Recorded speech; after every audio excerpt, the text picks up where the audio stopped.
Bonjour, bienvenue dans la série sur l'électrodynamique classique. Donc continuons sur notre onde électromagnétique plane qui est diffusée par une sphère. À l'extérieur de la sphère, les champs peuvent s'écrire comme une somme d'ondes incidentes et diffusées. EX égale E incident plus E diffusé. Et BX égale B incident plus B diffusé.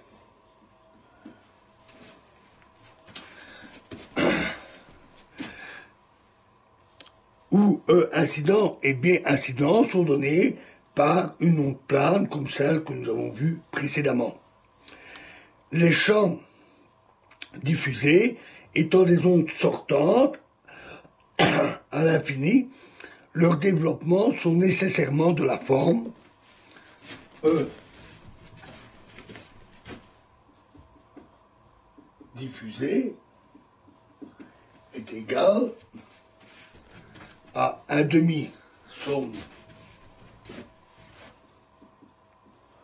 de L égale 1 jusqu'à l'infini de I exposant L fois racine 4 pi 2L plus 1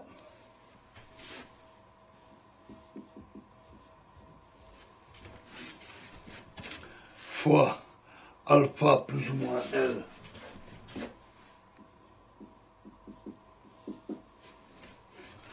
fois HL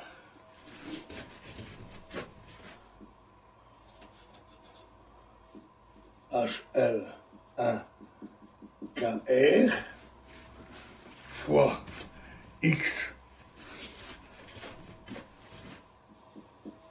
L plus ou moins 1 plus ou moins fois bêta plus ou moins L sur K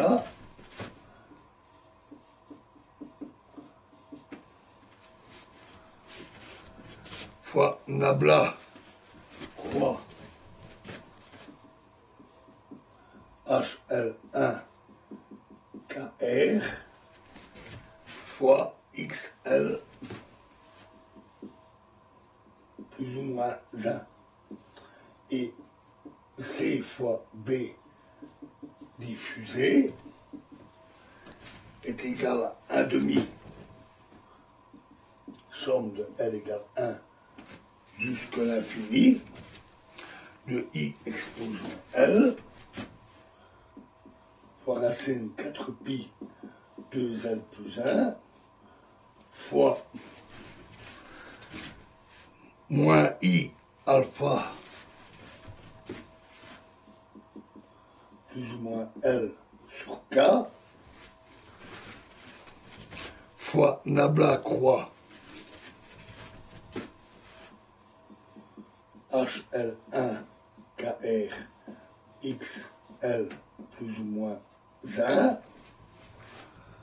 moins ou plus I bêta plus ou moins I bêta plus ou moins L fois HL1 KR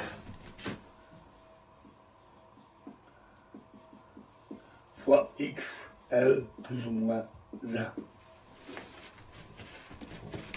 Les coefficients alpha plus ou moins L et bêta plus ou moins L sont déterminés par les conditions aux limites sur la surface du diffuseur.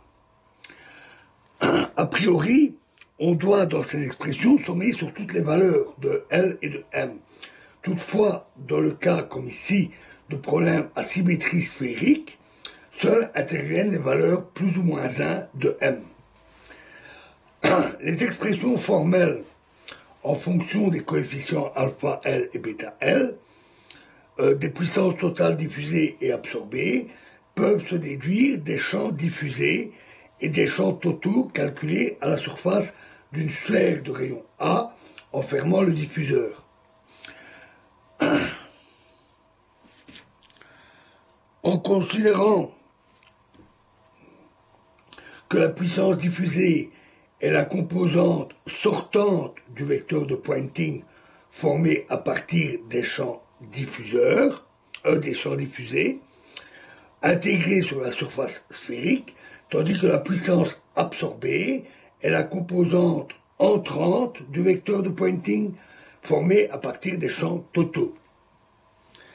Un léger réarrangement des doubles produits scalaires permet alors d'écrire les puissances sous la forme P diffusé est égal à A carré sur 2 0 fois la partie réelle de l'intégrale de E diffusé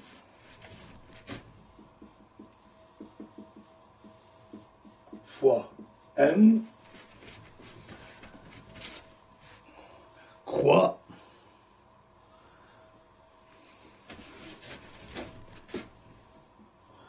B astérisque diffusé d oméga et P absorbé égale A carré sur 2 0 partie réelle de E fois N croix B astérisque d oméga.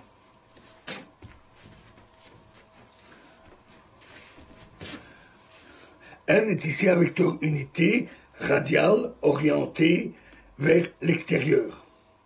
E diffusé et B diffusé sont donnés par les développements plus hauts ici, tandis que E et B sont la somme du champ de longue plane et des champs diffusés.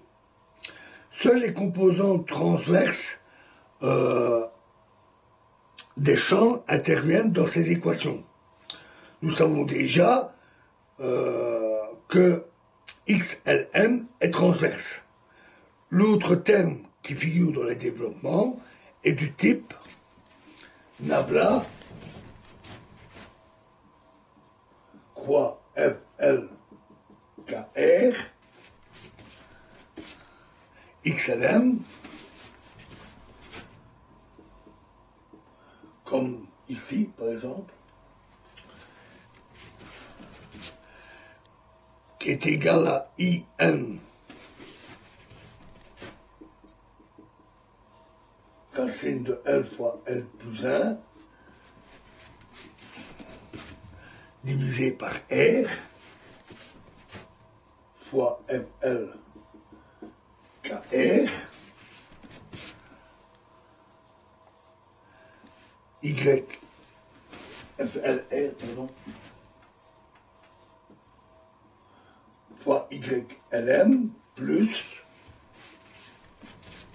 1 sur R D sur DR de RFL de R N croix XLM.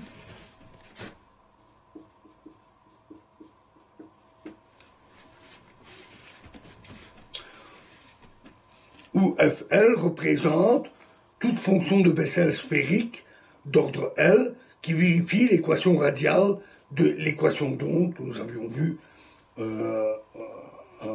dans leur usage. Voilà, et nous verrons la suite dans la prochaine vidéo. Je vous remercie.